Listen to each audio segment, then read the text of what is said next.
What's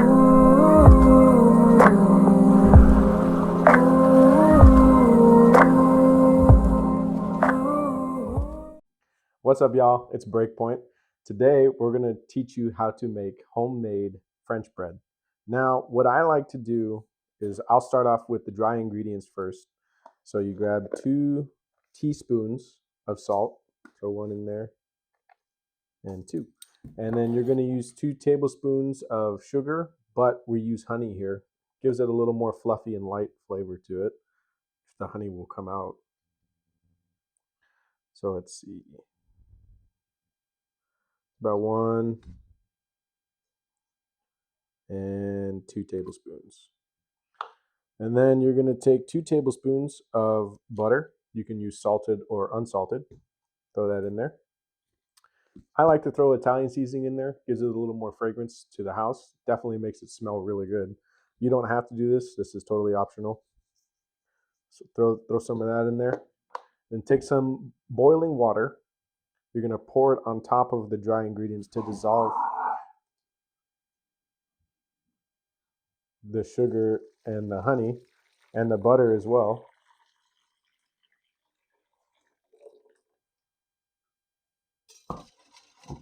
And then you're going to grab your whisk and whisk it around for a sec. Make sure you get the butter entirely dissolved, and you want the salt dissolved in this water mixture as well. It already smells good, to be honest. So once that's dissolved, what you can do, you can let it cool for a little bit afterwards, or you can throw the flour in, and the flour will help cool it down a little quicker. Just poke holes in it. But you don't have to do that immediately. Because the reason you want to let it cool, you don't want to boil your yeast. That'll deactivate it. So you want it kind of like room temperature. Some people say, oh, it has to be 180 degrees. You don't need to do that. As long as you can stick your hand in there without it burning, you'll be okay. So the butter is almost dissolved.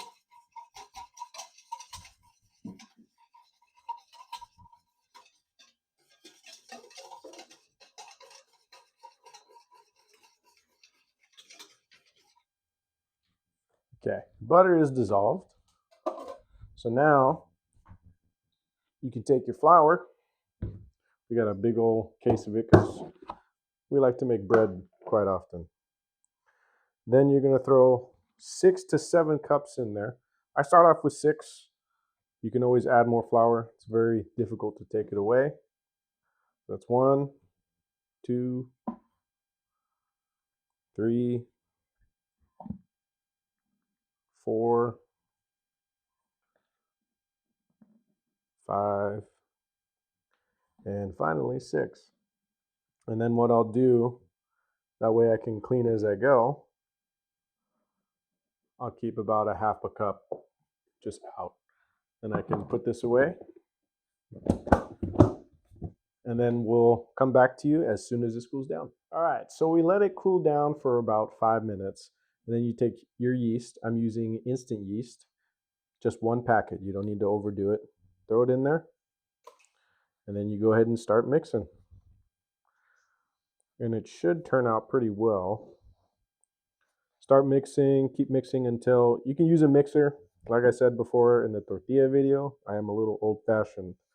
So try to get all of the dough off of the sides. And definitely keep an eye on your mixture. If you need more flour, that's what we set that half a cup on the side for, just in case you needed added more. Keep kneading it. You're going to knead it for about, let's say 7 minutes by hand, probably about 2 to 5 minutes with a mixer.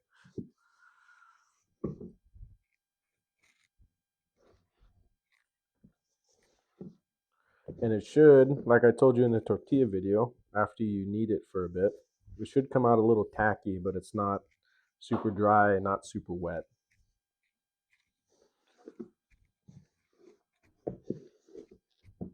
And if it's too sticky, you can always add flour. If it's too dry, add a little water. Don't add too much. Try to add like maybe a tablespoon at a time.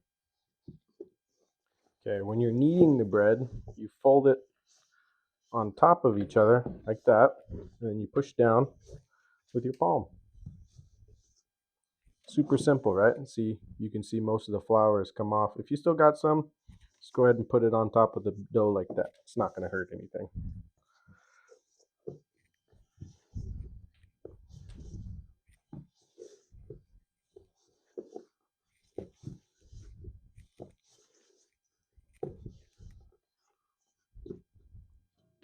See, it's kind of tacky still, but it's not quite sticking to my finger all the time, and it's not super dry.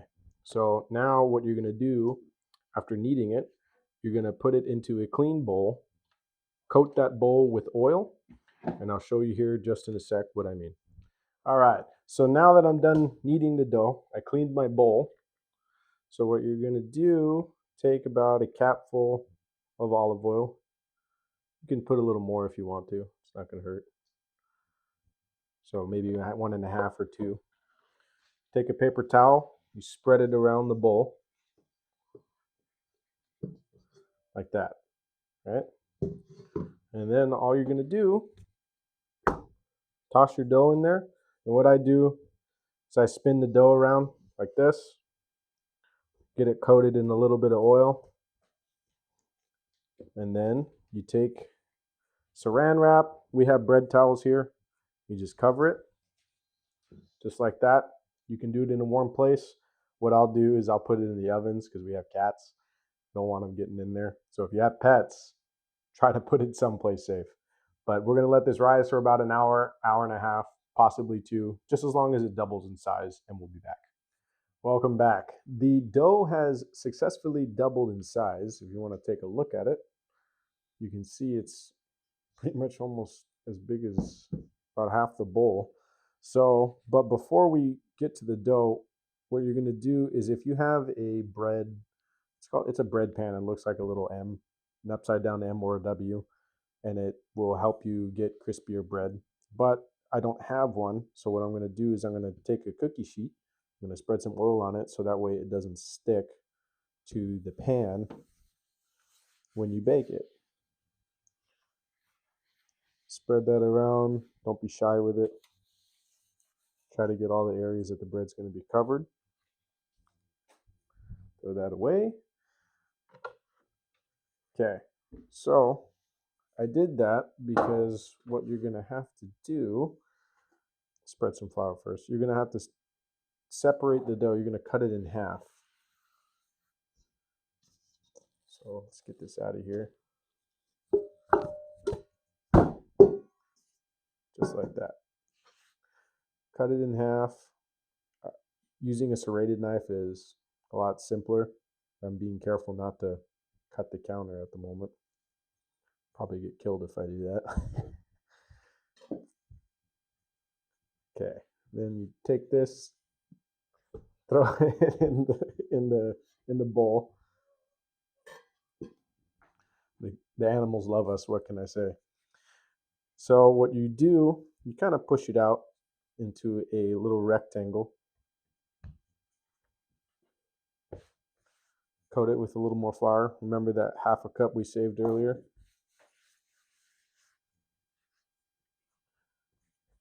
Put it in a little rectangle. Grab your flour. Coat the rolling pin. And just roll it out.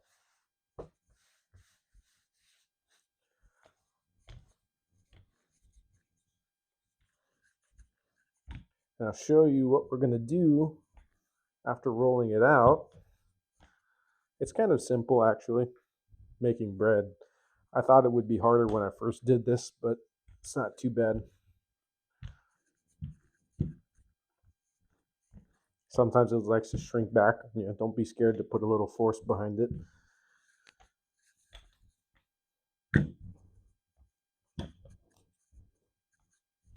You can see it stretching out.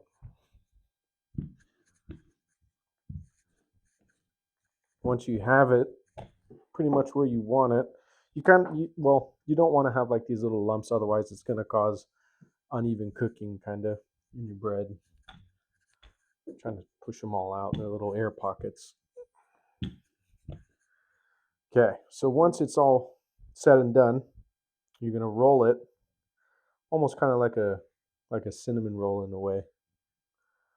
Roll it up just like that.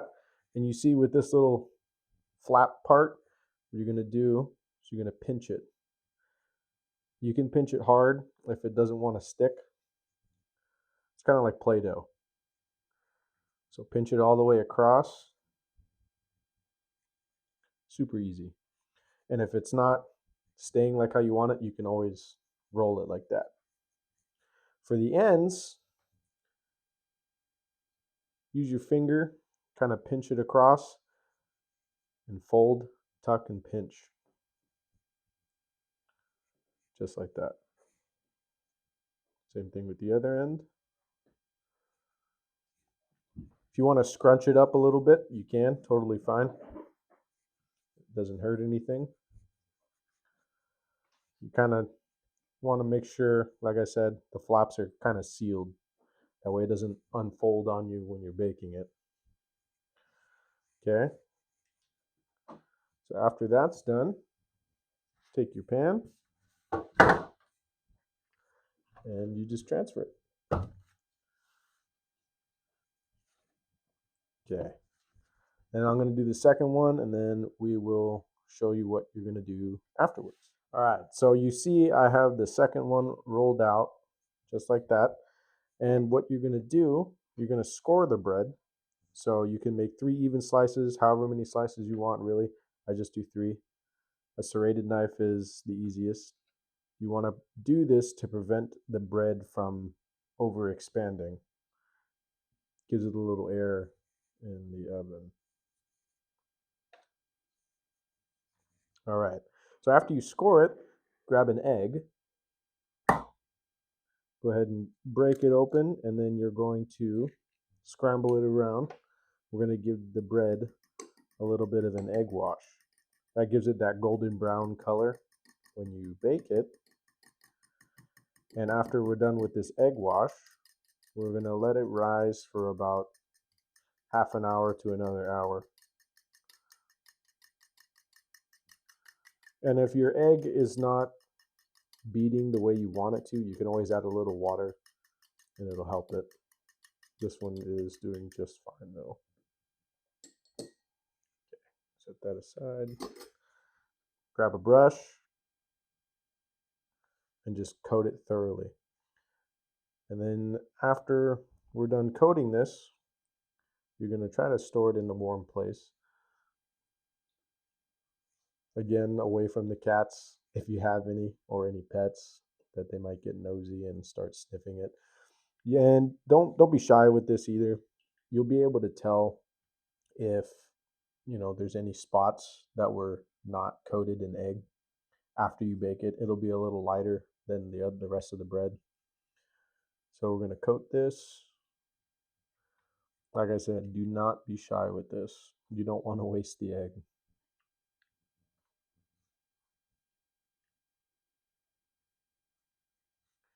Go ahead and get in the crevices too, or in the scores that you made with the bread. And French bread is always a really good thing to learn how to make, or I guess piece of food to always learn how to make. It's always leaves the house smelling delicious, and it goes good with anything really. You can make sandwiches out of this. You can have it for breakfast. You can have it with spaghetti, which is a staple in our house. Keep dropping egg everywhere. But no, this bread is absolutely delicious. And then if you want it to come out crispier, I'll tell you a little later and I'll show you. But this bread typically comes out soft, and there is a way to make sure that it does come out crispy on the outside and nice and soft on the inside, because that's how we love our bread. I'm just going to scrape up the bottom here, try to get the remainder of the egg on there.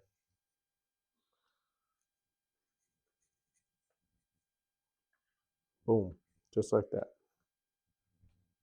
All right, and then I'm going to cut it.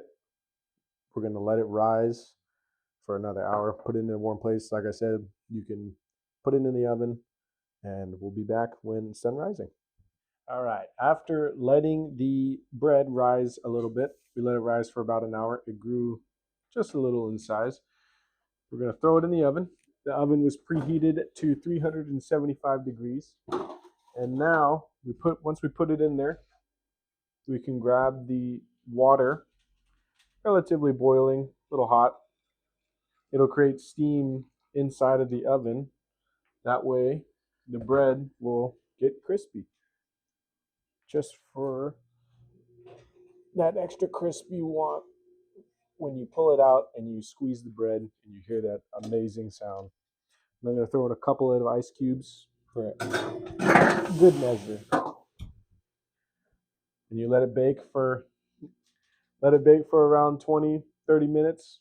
Take it out until you see it golden brown. Call it good, and then we'll see you then. All right, we just pulled it out of the oven. It's been about 30 minutes. And what you can do to give it more of an aesthetic please, you can rub a little bit of flour on top to make it look more elegant. But typically you're supposed to let bread rest after you pull it out. But who can resist, especially when you hear a crunch like that? It's delicious. I'm going to have a slice of bread, and you can see it's really hot, sorry, that it is cooked perfectly. I'm going to grab some butter, put it on there. And it smells amazing in the house. I love the smell of fresh bread when it's being cooked. You can't beat it.